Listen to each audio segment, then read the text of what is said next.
Hi folks, let's take some time before we get into really studying statistics just to ground ourselves in what we're going to be talking about and this idea of what is statistics. So jumping on into that, statistics is all about making sense of data. And so this can involve one or more steps. So the first step that we can look at is producing or creating data. The second step that we can look at is analyzing data. And the third is drawing conclusions from data.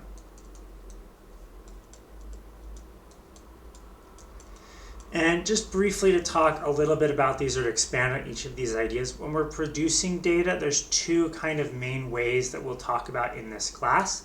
The first is an observational study or a survey or observation.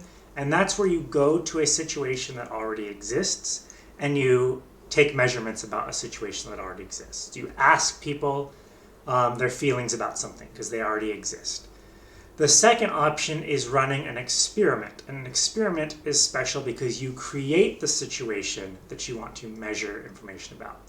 So for example, let's talk about, say, something related to nutrition. You can do an observational study or a survey by just asking all the students at school, what do they normally eat? How does it make them feel? That would be an observational study. The second thing you can do is run an experiment where you split up the students into two groups and you feed one group of students certain foods and you ask them how they feel. You feed another group of students other foods and you ask them how they feel. So you've created the situation that you're collecting data on. That's what makes it an experiment.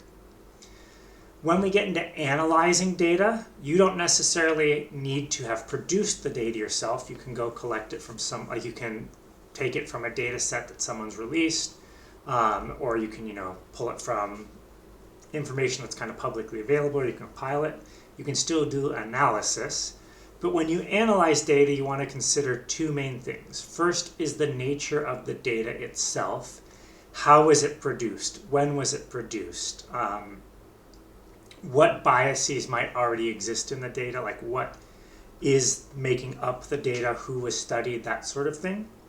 The second thing is the relationships in the data. So that's what we'll talk mostly about as far as calculations, are the relationships between aspects of the data. But you want to be careful when you start doing that because you also want to know about the data itself. Do you expect it to be reliable?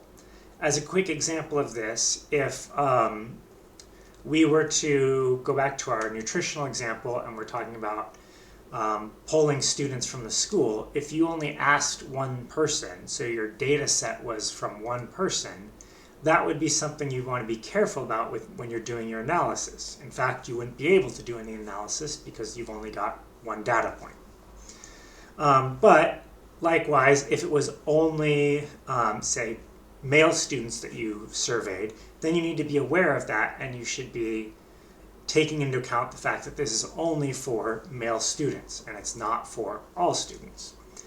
It's not a problem if you have certain aspects to the data, but you need to be aware of it so that whatever you do with the data, you don't introduce a problem.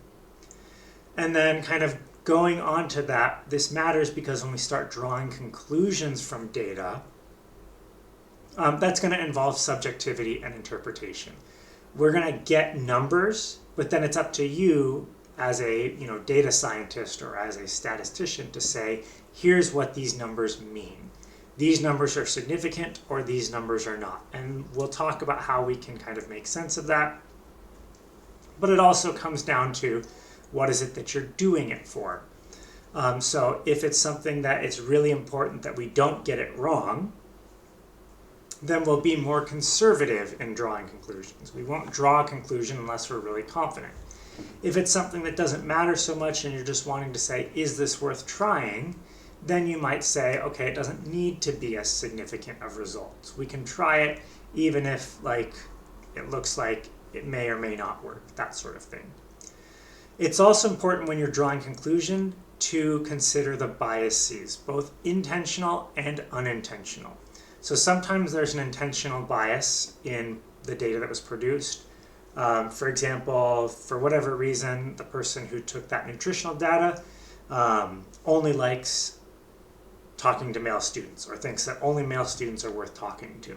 That's an intentional bias. It may or may not matter for what conclusions you're trying to draw. But if you wanted to know about all students, like a wide cross-section, you wouldn't have that there.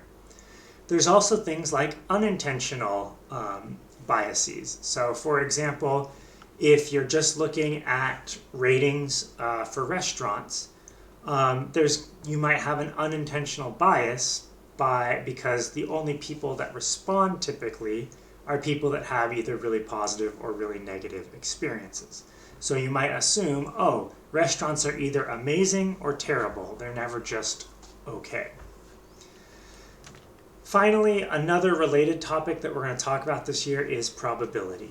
And this is describing the outcome of repeatable events.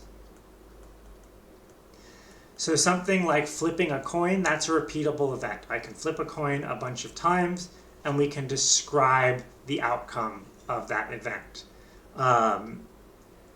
Me being born, that's a single time that event only happens once. That only happened once. So that's not repeatable, so we can't really do probability with my birth.